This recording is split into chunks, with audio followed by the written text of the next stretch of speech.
سورۃ القصص۔ بسم اللہ الرحمن الرحیم طاسیم میم تلک آیات الکتاب المبین نتلو علیک من نبأ موسیٰ وفرعون بالحق لقوم یؤمنون۔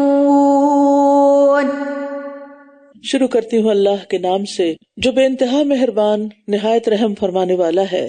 طاسیم میم تلک آیات الکتاب المبین، یہ آیات ہیں روشن کتاب کی، ہم آپ پر موسیٰ اور فرعون کی کچھ خبر حق کے ساتھ بیان کرتے ہیں، بالکل ٹھیک ٹھیک ان لوگوں کے لیے جو ایمان رکھتے ہیں، انہی کو اس سے فائدہ ہوگا۔ بے شک فرعون نے زمین میں سرکشی کی اور اس کے رہنے والوں کو کئی گروہوں میں بانٹ دیا تھا، ان میں سے ایک گروہ کو اس نے نہایت کمزور کر رکھا تھا، یعنی بنی اسرائیل کو۔ وہ ان کے بیٹوں کو ذبح کرتا اور ان کی عورتوں کو زندہ چھوڑ دیتا تھا، بے شک وہ فساد کرنے والوں میں سے تھا۔ بنی اسرائیل فرعون کی غلامی اور ظلم کا شکار ہوئے، حالانکہ وہ اپنے وقت کی افضل ترین قوم تھی۔ بنی اسرائیل یوسف علیہ السلام کے زمانے میں مصر آئے تھے اور بہت مدت تک نہایت شان و شوکت اور احترام کے ساتھ زندگی بسر کر رہے تھے، لیکن پھر اللہ کی نافرمانیوں اور اپنے اعمال بد کی وجہ سے اللہ تعالیٰ نے مصر کے اصل باشندے جو قبطی تھے انہیں ان پر مسلط کر دیا، انہوں نے انہیں غلام بنا لیا۔ اور پھر یہ جو فرعون ہلاک ہوا، آخری فرعون جو تھا، اس نے تو انہیں انتہا درجے کا کمزور اور بے بس کر دیا تھا۔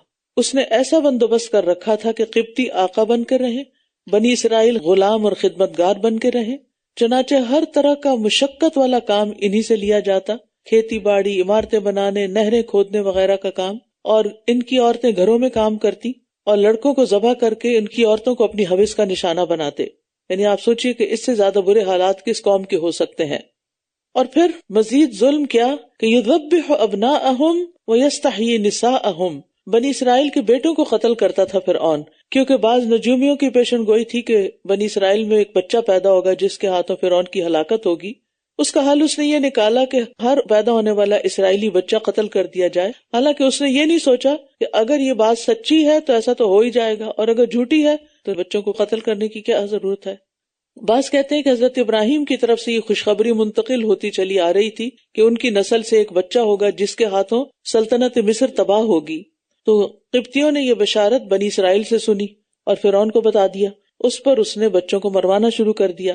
بہرحال حقیقت تو اللہ ہی بہتر جانتا، لیکن یہ بات قرآن واضح طور پہ بتاتا ہے کہ بنی اسرائیل کے بچوں کا قتل عام ہو رہا تھا، اور ہم چاہتے تھے کہ ہم ان لوگوں پر احسان کریں، یعنی بنی اسرائیل پر، جو زمین میں نہایت کمزور بنا دیے گئے تھے، اور ہم انہیں پیشوا بنائیں اور انہی کو ہم وارث بنا دیں۔ وَنُمَكِّنَ لَهُمْ فِي الْأَرْضِ، اور ہم انہیں زمین میں اقتدار بخشیں، اور فرعون اور حامان اور ان کے لشکروں کو وہ چیز دکھا دیں جس سے وہ ڈرا کرتے تھے۔ حامان فرعون کا وزیر تھا جو اس کے ظلم و ستم میں برابر کا شریک تھا۔ تو اللہ تعالیٰ نے جب بنی اسرائیل کو زمین میں اقتدار دینے کا ارادہ کیا تو پھر اللہ تعالیٰ نے اپنے اس ارادے کو پورا کیا، اور یہ حقیقت ہے کہ جس چیز کا اللہ ارادہ کر لے اسے کوئی بھی روک نہیں سکتا۔ اور یہ بھی اس آیت سے پتہ چلتا ہے کہ اللہ کی تقدیر کبھی نہیں ٹل سکتی، اس کے ارادے کو پورا ہونے سے کوئی طاقت نہیں روک سکتی۔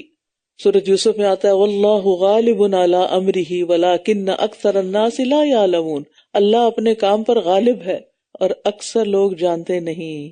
اگر یہ یقین آ جائے نا کہ سب کچھ اللہ نے ہی کرنا ہے تو انسان کا حوصلہ بڑھ جاتا ہے۔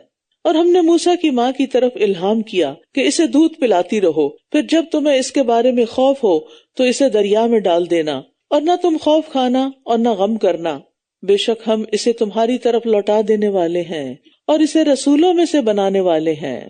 تو مظلوم بنی اسرائیل پر احسان کی ابتدا یہاں سے ہوتی ہے کہ موسیٰ علیہ السلام کو کس طرح اللہ سبحانہ وتعالیٰ بچاتا ہے۔ موسیٰ علیہ السلام کے والد کا نام بھی عمران تھا، اور ان کے بھائی ہارون کی ولادت 1 سال پہلے ہو چکی تھی۔ یہ وہ سال تھا جس میں لڑکے قتل نہیں کیے جاتے تھے، پہلے تو ہر بچہ مارا جا رہا تھا، پھر اس فرعون کو بتایا گیا کہ اگر یہ سارے مر گئے تو ہمارے کام کون کرے گا، لہٰذا یہ ڈیسائیڈ ہوا کہ 1 سال بچوں کو مار دیا جائے اور 1 سال چھوڑ دیا جائے۔ ارے عقل کے اندھو، سوچو، ہو سکتا ہے وہ بچہ اسی سال پیدا ہو جائے جس کو تم چھوڑ رہے ہو۔ تو بہرحال موسیٰ علیہ السلام کی والدہ کو اللہ تعالیٰ نے الہام کیا کہ یہ کام کرو، اور انہوں نے اس پر عمل کیا۔ اور پھر خاص طور پر بچے کو صندوق میں ڈالنے سے پہلے اس کو دودھ پلاؤ. یعنی ماں کو بچے کی ضروریات پوری کرنے میں سب سے اہم ضرورت کیا ہے کہ اس کو اپنا دودھ پلائے، اور ماں کے دودھ سے بڑھ کر کوئی چیز بچے کی ضرورت پوری نہیں کرتی. تو یہاں پر حکم دیا کہ اتنا دودھ پلاؤ کہ کم از کم اس وقت تک سروائیو کر جائے جب تک تمہارے پاس واپس آتا ہے. اس سے یہ پتہ چلتا ہے کہ دودھ پلانے کی اس مدت میں موسیٰ علیہ السلام معجزاتی طور پر فرعونیوں سے بچ گئے. کسی کو پتہ نہیں چلا، کسی کو خبر ہی نہیں ہوئی. یعنی ان کی والدہ کا حمل، پھر ولادت، اور پھر کچھ عرصے تک دودھ پلاتے رہنا، یہ کسی کو پتہ ہی نہیں چلا کہ یہ سب ہو رہا ہے. اور پھر یہ کتنی خوبصورت بات ہے جو اللہ تعالیٰ نے فرمائی، وَلَا تَخَافِي وَلَا تَحْزَنِي. یہ 2 لفظ ہیں، کہیں لکھ کے لگا لیجئے. جب آپ کے اوپر خوف یا غم کی کیفیت ہو تو بار بار اس کو پڑھیں، وَلَا تَخَافِي وَلَا تَحْزَنِي. نہ ڈرو نہ غم کرو، اِنَّا رَادُّوهُ إِلَيْكِ، ہم اس کو تیرے پاس واپس لے آئیں گے. کیونکہ عام طور پر انسان کو کسی چیز کے جانے کا ہی غم ہوتا ہے نا. تو آل فرعون نے اسے اٹھا لیا تاکہ وہ ان کے لیے دشمن اور غم کا موجب ہو. اللہ تعالیٰ کیسے اپنے کام کرواتا ہے. بے شک فرعون اور حامان اور ان دونوں کے لشکر خطا کار تھے. اور فرعون کی بیوی کہنے لگی، یہ میری اور تیری آنکھوں کی ٹھنڈک ہے، اسے قتل مت کرو، امید ہے کہ وہ ہمیں نفع دے گا یا ہم اسے بیٹا بنا لیں گے. اور وہ انجام سے بے خبر تھے. موسیٰ علیہ السلام کے اندر اللہ تعالیٰ نے ایک خاص کشش رکھ دی تھی، محبت رکھ دی تھی. وَأَلْقَيْتُ عَلَيْكَ مَحَبَّةً مِّنِّي، جس سورۃ طٰہٰ میں آتا ہے کہ میں نے تجھ پر اپنی طرف سے ایک محبت ڈال دی تھی. اب ہوا یہ کہ فرعون اور اس کی بیوی نے جب صندوق کھلوایا تو اس میں سے نہایت خوبصورت پیارا بچہ نکلا، اور اس کے اندر ایسی کشش تھی کہ اس کو دیکھ کر ان کے دلوں میں محبت پیدا ہو گئی. اب فرعون کا ارادہ تو یہی تھا کہ اس کو قتل کر دے، لیکن اس کی بیوی کی سفارش، حضرت آسیہ کی سفارش کیا تھی کہ نہیں، اس کو ہم اپنا بیٹا بنا لیتے ہیں. اب یہ کہنا کہ اسے قتل مت کرو، اس سے پتہ چلتا ہے کہ وہ قتل کرنے کا ارادہ کر چکے تھے. بہرحال حضرت آسیہ جو فرعون کی بیوی تھی، یہ خاتون دنیا کی بلند ترین مرتبہ رکھنے والی خواتین میں سے تھی.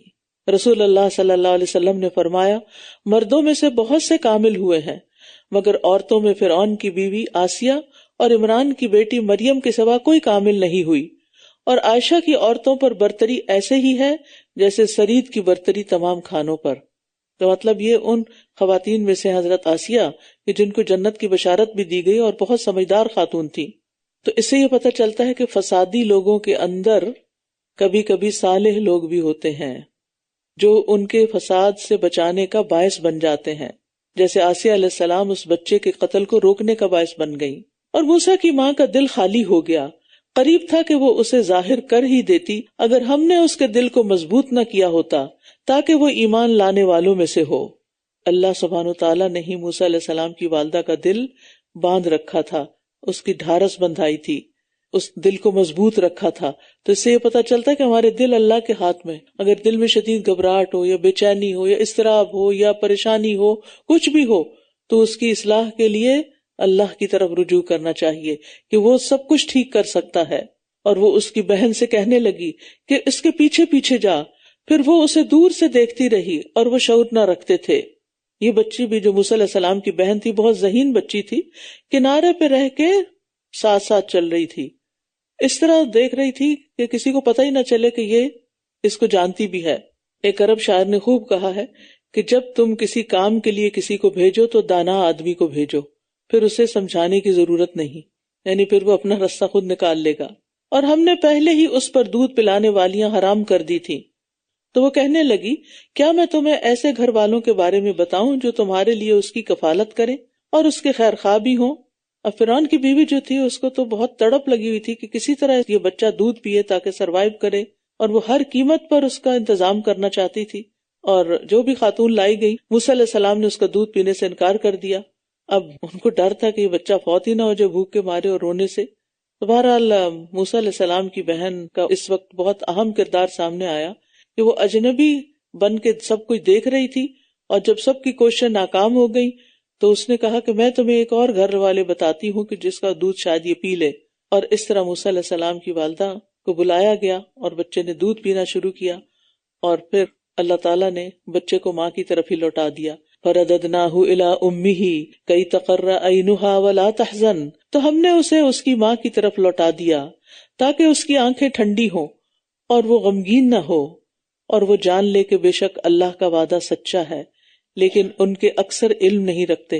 اس حکم پر عمل کرنا مشکل تھا نا، کتنا مشکل، ایک ماں کی حیثیت سے سوچے، بہت مشکل، لیکن ام موسیٰ نے اللہ تعالیٰ کے حکم کی تابعداری کی، مان گئی، فرمانبرداری کی۔ بہت سخت آزمائش تھی، نتیجہ کیا ہوا؟ اللہ نے ان کا دل تھام لیا، اللہ نے ان کا بچہ ان کو لوٹا دیا، امتحان میں بھی کامیاب ہو گئی، درجات بھی بلند ہو گئے، اور جس وجہ سے غمگین تھی وہ وجہ بھی ختم ہو گئی کہ بچے کی زندگی بھی بچ گئی اور بچے کو دیکھنے کے قابل بھی ہو گئی۔ تو بہت سے لوگ انجام کی حقیقت سے بے خبر ہوتے ہیں، اس لیے وہ اللہ تعالیٰ کے حکم کو زیادہ اہمیت نہیں دیتے، اور جب وہ اپنی پوری جوانی کو پہنچا اور خوب توانا ہو گیا تو ہم نے اسے حکمت اور علم سے نوازا، اور نیکوکاروں کو ہم اسی طرح بدلہ دیا کرتے ہیں۔ اور وہ ایسے وقت میں شہر میں داخل ہوا جب اس کے رہنے والے غفلت میں تھے، تو اس نے اس میں 2 آدمیوں کو باہم لڑتے ہوئے پایا، ایک تو اس کے اپنے گروہ میں سے تھا اور دوسرا اس کے دشمنوں میں سے تھا۔ تو وہ جو اس کے اپنے گروہ میں سے تھا اس نے اس کے خلاف مدد طلب کی جو اس کے دشمنوں میں سے تھا، تو موسیٰ نے اسے ایک گھونسا مارا اور اس کا کام تمام کر دیا۔ کہنے لگا یہ تو کوئی شیطانی کام ہے، بے شک وہ کھلم کھلا گمراہ کرنے والا دشمن ہے۔ چونکہ بنی اسرائیل پر ظلم عام ہو رہا تھا، اس لیے موسیٰ علیہ السلام اگرچہ فرعون کے دربار میں پل رہے تھے، لیکن ان کی ہمدردیاں اپنی قوم کے ساتھ تھیں، کیونکہ انہیں معلوم تھا کہ وہ بنی اسرائیل میں سے ہیں، اور وہ جانتے تھے کہ قبطی ان کے دشمن ہیں اور ان کے اوپر ظلم ڈھا رہے ہیں۔ لہٰذا وہ محل سے نکلے، شہر کی طرف گئے، یوں لگتا کہ محلات شہر سے باہر تھے، اور دیکھا کہ کہیں کسی اسٹریٹ میں 2 آدمی آپس میں لڑ رہے ہیں۔ تو اس پر اسرائیلی جو تھا اس نے جب موسیٰ سے مدد طلب کی تو انہوں نے مدد کے طور پر آگے بڑھ کر جب اس معاملے کو حل کرنا چاہا، مخالف کو ایک مکہ ہی مارا تو وہ فوت ہو گیا۔ ان کا قتل کا ارادہ نہیں تھا، ان کے تو وہم و گمان میں بھی یہ بات نہیں تھی، لیکن ہوا کیا، اس بات سے وہ سخت پریشان ہوئے۔ قال رب انی ظلمت نفسی فاغفر لی فغفر لہ انہ هو الغفور الرحیم۔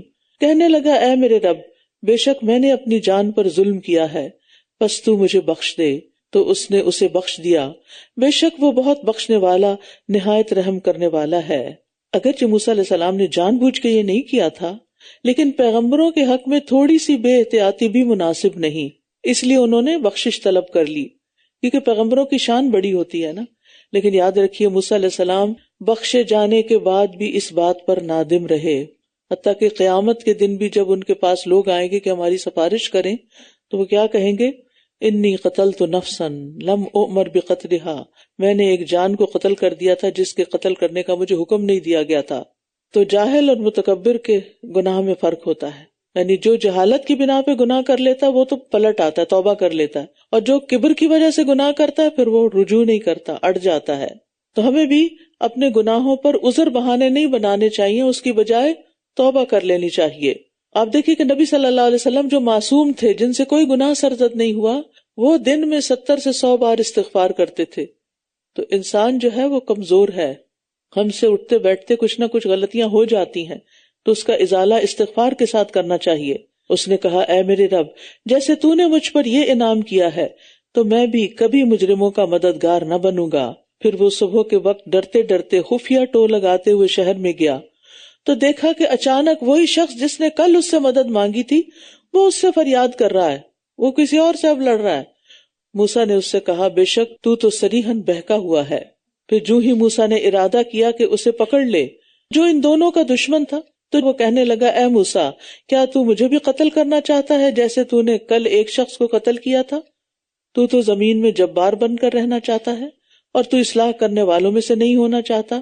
موسیٰ علیہ السلام نے قبطی کو پکڑنا چاہا تو بنی اسرائیلی یہ سمجھا کہ شاید مجھے پکڑنے لگے ہیں، تو وہ بول اٹھا اے موسیٰ، جس طرح تو نے کل قتل کیا آج مجھے قتل کرنے لگے ہو۔ تو اس سے قبطی کو پتہ چل گیا کہ قاتل کون ہے، کیونکہ قتل کی خبر تو مشہور ہو چکی تھی لیکن قاتل کا نہیں پتا تھا، اور اس طرح راز کھل گیا، اور اس نے جا کر فرعون اور اس کے اہلکاروں کو بتا دیا۔ اور جو ہی یہ خبر وہاں پہنچی اور شہر کے آخری کنارے سے ایک شخص دوڑتا ہوا آیا، کہنے لگا اے موسیٰ، بے شک سردار تیرے بارے میں مشورہ کر رہے ہیں کہ وہ تجھے قتل کر دیں، بس تو یہاں سے نکل جا، یقین کر میں تیرے خیر خواہوں میں سے ہوں۔ فخرج منها خائفا، بس وہ ڈرتے ڈرتے خفیہ ٹو لگاتے ہوئے وہاں سے نکل پڑا، کہنے لگا اے میرے رب مجھے ظالم قوم سے نجات دے، رب نجنی من القوم الظالمین۔ ان پلانڈ جرنی، کچھ پتہ نہیں کدھر جا رہے ہیں، کیا کرنا ہے، کوئی تیاری نہیں، کوئی سامان سفر نہیں، کوئی سواری نہیں، کچھ بھی نہیں، اب تو شہر سے نکلنا ہی نکلنا ہے، بے یار و مددگار۔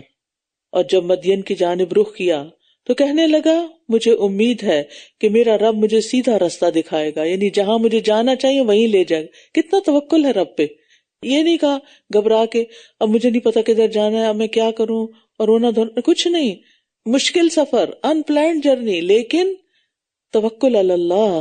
جو لوگ مشکلات میں اللہ پر توکل کر لیتے ہیں وہ راہ پا لیتے ہیں۔ وَمَن يَتَوَكَّلْ عَلَى اللَّهِ فَهُوَ حَسْبُهُ، جو اللہ پہ بھروسہ کرتا ہے اللہ تعالیٰ اس کو کافی ہو جاتا ہے۔ اور جب مدین کی جانب رخ کیا تو کہنے لگا مجھے امید ہے کہ میرا رب مجھے سیدھا راستہ دکھائے گا، اور واقعی ان کو ایسا سیدھا راستہ دکھایا گیا کہ ان کی دنیا بھی سنور گئی اور آخرت بھی۔ اور جب وہ مدین کے پانی پر پہنچا تو وہاں لوگوں کا ایک گروہ پایا جو اپنے مویشیوں کو پانی پلا رہا تھا، اور ان کے علاوہ 2 لڑکیوں کو پایا جو اپنے مویشی روک رہی تھی۔ کہا تم دونوں کا کیا معاملہ ہے؟ وہ دونوں کہنے لگی جب تک چرواہے واپس نہ لوٹ جائیں ہم اپنے جانوروں کو پانی نہیں پلاتی تاکہ مردوں کے اندر اختلاط نہ ہو، اور ہمارا باپ بہت بوڑھا ہے۔ تو اس نے ان کو پانی پلا دیا، پھر سائے کی طرف پلٹ گیا تو کہنے لگا ربی انی لما انزلت الی من خیر فقیر، جو بھلائی بھی تو میری طرف نازل کرے بے شک میں اس کا محتاج ہوں۔ موسیٰ علیہ السلام سفر سے تھکے ہوئے ہیں، اس کے باوجود نیکی کا موقع سامنے آتا ہے تو فوراً اٹھ کھڑے ہوتے ہیں، اور پھر ان سے کسی صلے کی توقع نہیں رکھتے، ان سے کوئی فالتو بات نہیں کرتے، بلکہ واپس اپنی جگہ پر درخت کے سائے کے نیچے آ کے بیٹھ کر اللہ سے بات کرتے ہیں۔ ربی انی لما انزلت الی من خیر فقیر، کہ اے رب جو بھلائی بھی تو میری طرف نازل کر دے میں اس کا محتاج ہوں، اب میں انتہائی ضرورت مند ہوں، تو مجھ پر اپنی نظر کرم فرما۔ اور خیر کا لفظ کئی چیزوں پر بولا جاتا ہے، کھانے پر، نیکی کے کاموں پر، عبادت، قوت، مال، اور یہاں ساری چیزیں چاہیے تھی نا، کھانا بھی چاہیے تھا، ٹھکانا بھی چاہیے تھا، یعنی کمال درجے کا اخلاق ہے نا، اور اخلاص بھی ہے کہ اتنی مشکل میں نیکی کر کے کسی قسم کی کوئی توقع ہی نہیں، کیونکہ رب پوری کرتا ہے نا ساری چیزیں، دینے والا تو رب ہے۔ ہماری زندگی میں یہ چیز کس قدر مسنگ ہے۔ عام طور پر لوگ اگر اپنا کوئی مسئلہ بتاتے ہیں تو میں ان سے کہتی ہوں کہ اللہ کو پکارو، دعا کرو۔ وہ سمجھتے ہیں کہ شاید میں نے ان کی بات ہی نہیں سنی، اور میں سمجھتی نہیں، اور میں ان کے دکھ اور غم کو جانتی نہیں۔ اس وقت موسیٰ علیہ السلام جس کنڈیشن میں ہے، تھکاوٹ اور بھوک اور اجنبیت اور پریشانی کے عالم میں، اس سے بڑی تکلیف ہمیں کبھی کو پہنچی ہوگی یا اس جیسی؟ نہیں، ہماری تکلیفیں تو اس کے مقابلے میں بہت کم ہیں۔ انہیں تو کسی کی بھی خبر نہیں وہاں کہ کون رہتا ہے یہاں اور کون میری مدد کرے گا، اور کسی کے آگے ہاتھ بھی نہیں پھیلانا چاہتے تھے، سوال بھی اللہ سے کر رہے ہیں، اور اللہ تعالیٰ نے کس طرح پھر آگے مدد کی ان کی۔ ہم اللہ کو پکارنے کو اتنا ہلکا کیوں سمجھتے ہیں؟ ہم دعا کرنے کو معمولی چیز کیوں سمجھتے ہیں؟ دعا تو مومن کا ہتھیار ہے۔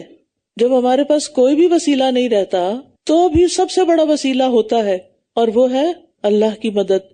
اللہ تعالیٰ ہم پہ ڈالتے ہیں کہ ہم اس سے مانگتے ہیں کہ نہیں مانگتے، وہ تو بن مانگے بھی دیتا ہے، لیکن کچھ حالات میں وہ چاہتا ہے کہ ہم صرف اسی کی طرف پلٹیں۔ ہمیں سے ہر ایک کو جائزہ لینا چاہیے کہ وہ مشکل وقت میں کیا طریقہ اختیار کرتا ہے۔ جب دکھی ہوتا ہے، تکلیف ہوتا ہے، اس کو پریشانی ہوتی ہے، تو پھر وہ کدھر جاتا ہے؟ اماں کے پاس، ابا کے پاس، بہن کے پاس، استاد کے پاس، کسی مہربان کے پاس، کسی دوست کے پاس؟ کہاں؟ نہیں، سب سے پہلے اللہ کے پاس، پھر اللہ تعالیٰ آپ کی رہنمائی کرے گا اب آگے کیا کرنا ہے۔ پھر ان دونوں میں سے ایک شرم و حیا کے ساتھ چلتی ہوئی اس کے پاس آئی، کہنے لگی میرے والد تمہیں بلا رہے ہیں تاکہ تمہیں اس کی اجرت دیں جو تم نے ہمارے لیے پانی پلایا ہے۔ چنانچہ وہ اس کے پاس آیا اور اس سے سارا قصہ بیان کیا، تو اس نے کہا ڈرو نہیں، تم ظالم قوم سے نجات پا گئے ہو، یعنی یہ ٹیریٹری فرعون کی حکومت سے باہر ہے جہاں تمہیں کوئی کچھ نہیں کہہ سکتا۔ تو دیکھیے کس طرح اللہ تعالیٰ نے دعا قبول کر لی اور فوراً ہی بلاوا آ گیا۔ اور یہاں خاص طور پر عورت کے حیا کا ذکر کیا گیا ہے، اور یہی عورت کا اصل زیور، اصل حسن، اصل خوبصورتی ہے کہ وہ مردوں کی طرح حیا اور حجاب سے بے نیاز نہیں ہوتی، بے باک نہیں ہوتی کہ ہر مرد سے ہنس ہنس کے باتیں شروع کر دے اور اس کے ساتھ فری ہو جائے اور پرواہ نہ کرے۔ حیا جو ہے یہ ایمان کا حصہ ہے. رسول اللہ صلی اللہ علیہ وسلم نے فرمایا حیا اور ایمان کو ایک دوسرے کے ساتھ اکٹھا کیا گیا ہے، لہٰذا جب ان دونوں میں سے ایک اٹھا لیا جاتا ہے تو دوسرا بھی ساتھ اٹھ جاتا ہے. رسول اللہ صلی اللہ علیہ وسلم نے فرمایا حیا ایمان کا حصہ ہے اور ایمان کا تعلق جنت سے ہے. اب موسیٰ علیہ السلام ان کے گھر بیٹھے ہیں. قالت احداہما یا ابت استاجر، ان دونوں میں سے ایک کہنے لگی اے ابا جان آپ اسے اجرت پہ رکھ لیں، بہترین شخص جسے آپ اجرت پر رکھیں وہی ہے جو مضبوط اور امانت دار ہو. انہیں موسیٰ علیہ السلام کی مضبوطی کا کہاں سے پتہ چلا؟ کہتے ہیں کہ بہت بڑا جو پتھر تھا جسے 10 آدمی اٹھاتے تھے انہوں نے اکیلے اٹھا لیا جب وہ پانی پلا رہے تھے وہاں. اور پھر امانت دار کہ نہ لڑکیوں کو دیکھا، نہ ان سے کوئی بات کی اور نہ ہی ان سے کسی قسم کا کوئی مطالبہ کیا. اس نے کہا میں اپنی 2 بیٹیوں میں سے ایک کا نکاح تم سے اس شرط پر کرنا چاہتا ہوں کہ تم میرے ہاں 8 سال مزدوری کرو، پھر اگر تم 10 سال پورے کر دو تو یہ تمہاری طرف سے احسان ہے اور میں تم پر مشقت نہیں ڈالنا چاہتا، انشاءاللہ تم ضرور مجھے نیک لوگوں میں سے پاؤ گے. اس نے کہا یہ بات میرے اور تیرے درمیان طے ہو گئی، ان دونوں میں سے جو مدت بھی میں پوری کر دوں مجھ پر کوئی زیادتی نہ ہوگی، اور جو بات ہم کہہ رہے ہیں اللہ اس پر نگران ہے، واللہ علی ما نقول وکیل. تو اس سے یہ پتہ چلتا ہے کہ اسلام میں نکاح کے لیے گواہوں کا ہونا بھی ضروری ہے. پھر جب موسیٰ نے مقررہ مدت پوری کر لی اور وہ اپنے گھر والوں کو لے کر چل دیا تو اس نے طور کی جانب ایک آگ دیکھی.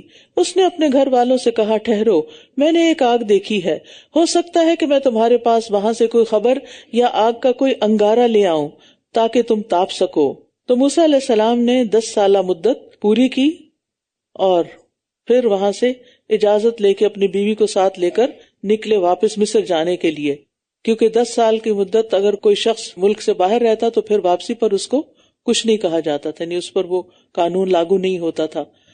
پھر جب وہ اس آگ کے پاس آیا تو بابرکت جگہ میں وادی کے دائیں جانب کے کنارے سے ایک درخت سے پکارا گیا اے موسیٰ، بے شک میں ہی اللہ ہوں جو تمام جہانوں کا رب ہے، اور یہ کہ تو اپنا عصا ڈال دے.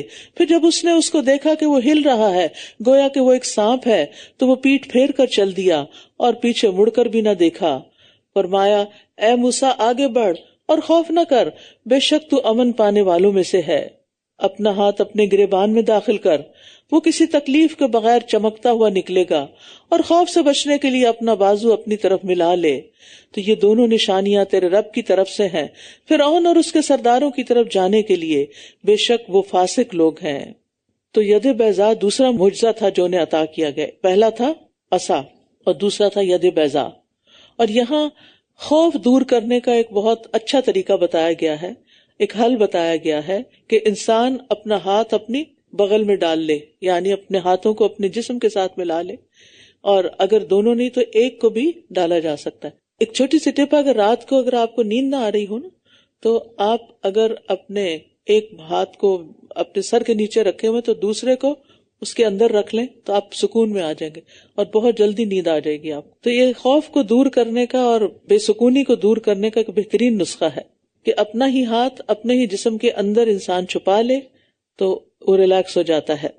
قال رب انی قتلت منہم نفسا فاخاف ان یقتلون. اس نے کہا اے میرے رب، بے شک میں نے ان میں سے ایک شخص کو قتل کر دیا تھا تو میں ڈرتا ہوں کہ وہ مجھے بھی قتل کر ڈالیں گے، اور میرا بھائی ہارون وہ مجھ سے زیادہ فصیح اللسان ہے، تو اسے میرے ساتھ مددگار کے طور پر بھیج دے کہ وہ میری تصدیق کرے، میں ڈرتا ہوں کہ وہ مجھے جھٹلا دیں گے. فرمایا ہم ضرور تیرے بھائی کے ذریعے تیرا بازو مضبوط کر دیں گے اور تم دونوں کو اپنی نشانیوں کے ساتھ ایسا غلبہ عطا کریں گے کہ وہ تم تک پہنچ نہ سکیں گے. تم دونوں اور جو تمہاری پیروی کریں وہی غالب آنے والے ہیں. پھر جب موسیٰ ان کے پاس ہماری کھلی کھلی نشانیوں کے ساتھ آیا تو وہ کہنے لگے کہ یہ تو محض ایک کھڑا ہوا جادو ہے اور ہم نے یہ اپنے پہلے آباء و اجداد میں کبھی سنا بھی نہ تھا. یعنی معجزات کو انہوں نے جادو قرار دیا. اور موسیٰ نے کہا میرا رب اسے خوب جانتا ہے جو اس کے پاس سے ہدایت لے کر آیا ہے اور جس کے لیے آخرت کے گھر کا اچھا انجام ہوگا. بے شک ظالم لوگ فلاح نہیں پاتے. اور فرعون نے کہا اے اہل دربار، میں تو اپنے سوا کسی کو تمہارے لیے معبود نہیں جانتا، تو اے حامان تم میرے لیے مٹی پر آگ جلاؤ، پھر میرے لیے ایک اونچی عمارت بناؤ تاکہ میں موسیٰ کے معبود کی طرف جھانکوں، اور میں تو اسے جھوٹوں میں سے ہی سمجھتا ہوں. یعنی یہ صرف مذاق اڑانے کے لیے سب باتیں ہو رہی تھی، ورنہ کسی بلڈنگ پہ چڑھ کے تو چاند بھی بعض اوقات نظر نہیں آتا، تو ان کو موسیٰ کا خدا کیسے نظر آتا؟ اور اس نے اور اس کے لشکروں نے زمین میں ناحق تکبر کیا، اور وہ یہ سمجھتے تھے کہ بے شک وہ ہماری طرف لوٹائے نہ جائیں گے۔ یہاں زمین سے مراد ارض مصر ہے، جہاں فرعون حکمران تھا اور اپنے آپ کو بڑا سمجھتا تھا۔ تو بغیر الحق انہوں نے تکبر کیا، یعنی تکبر تو ویسے ہی درست نہیں، تو ناحق تو اور بھی غلط ہے۔ فَأَخَذْنَاهُ وَجُنُودَهُ فَنَبَذْنَاهُمْ فِي الْيَمِّ، چنانچہ ہم نے اسے اور اس کے لشکروں کو پکڑ لیا، پھر ہم نے انہیں سمندر میں پھینک دیا، تو دیکھ لو ان ظالموں کا انجام کیسا ہوا۔ اور ہم نے انہیں ایسے رہنما بنا دیا جو آگ کی طرف بلاتے تھے، اور قیامت کے دن وہ مدد نہ کیے جائیں گے، اور ہم نے اس دنیا میں ان کے پیچھے لعنت لگا دی، اور قیامت کے دن بھی وہ بدحال لوگوں میں سے ہوں گے۔ وَلَقَدْ آتَيْنَا مُوسَى الْكِتَابَ مِن بَعْدِ مَا أَهْلَكْنَا الْقُرُونَ الْأُولَىٰ، اور پہلی امتوں کو ہلاک کرنے کے بعد ہم نے موسیٰ کو ایسی کتاب عطا کی جو لوگوں کے لیے بصیرت کا خزانہ اور ہدایت اور رحمت تھی، تاکہ وہ نصیحت حاصل کریں۔ یہ مقصد تھا موسیٰ علیہ السلام کو کتاب دیے جانے کا۔ اور پہلی امتوں سے مراد فرعون یا نوح علیہ السلام، عاد اور سمود کی قومیں۔ اور آپ طور کی مغربی جانب موجود نہ تھے جب ہم نے موسیٰ کی طرف اپنے حکم کی وحی کی، اور نہ آپ مشاہدہ کرنے والوں میں سے تھے، یعنی اگر آپ رسول برحق نہ ہوتے تو موسیٰ علیہ السلام کے واقعے کا علم بھی آپ کو نہ ہوتا، کیونکہ آپ کا علم مشاہدے کا نتیجہ نہیں۔ یہ اللہ کی رحمت ہے کہ اس نے آپ کو نبی بنایا اور آپ پر وحی کی، اس وحی کے ذریعے یہ ساری معلومات مل رہی ہیں کہ وہاں کیا ہوا تھا۔ لیکن ہم نے کئی امتیں اٹھائیں، پھر ان پر مدت حیات طویل ہو گئی، اور آپ مدین والوں میں مقیم نہ تھے کہ آپ ان پر ہماری آیات پڑھتے، لیکن ہم ہی رسول بھیجنے والے تھے، اور آپ طور کے کنارے پر بھی نہ تھے جب ہم نے موسیٰ کو پکارا تھا۔ لیکن یہ تو آپ کے رب کی طرف سے ایک رحمت ہے، تاکہ آپ ایسی قوم کو خبردار کریں کہ جن کے پاس آپ سے پہلے کوئی خبردار کرنے والا نہیں آیا، شاید کہ یہ نصیحت حاصل کریں۔ اور اگر یہ بات نہ ہو کہ انہیں ان کے کیے کی وجہ سے کوئی مصیبت پہنچے گی، تو یہ کہیں گے اے ہمارے رب، تو نے ہماری طرف کوئی رسول کیوں نہ بھیجا تاکہ ہم تیری آیات کی پیروی کرتے اور ہم ایمان والوں میں سے ہو جاتے۔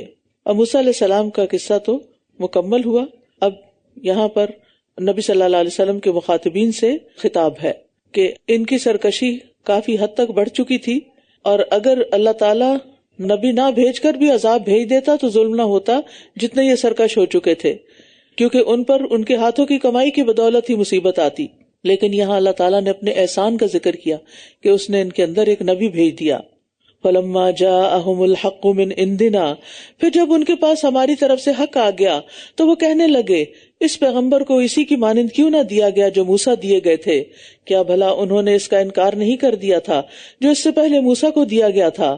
انہوں نے کہا تھا یہ دونوں جادو ہیں جو ایک دوسرے کی مدد کرتے ہیں، اور کہنے لگے ہم تو ہر ایک کے انکاری ہیں۔ یعنی اگر موسیٰ علیہ السلام جیسی نشانیاں بھی دے دی جائیں آپ کو تو یہ مان نہیں لائیں گے، جیسے ان کے معجزات تھے، عصا، لاٹھی کا سانپ بن جانا اور ہاتھ کا چمکنا وغیرہ۔ اگر نبی صلی اللہ علیہ وسلم کو بھی یہ سب دیا جائے تو بھی یہ لوگ نہیں ایمان لائیں گے، کیونکہ ابو جہل اس امت کا فرعون تھا اور وہ سردار تھا، اور سب لوگ اس کی پیروی کر رہے تھے، جیسے فرعون کی قوم فرعون کی پیروی کی جا رہی تھی، اور وہ متکبر تھا۔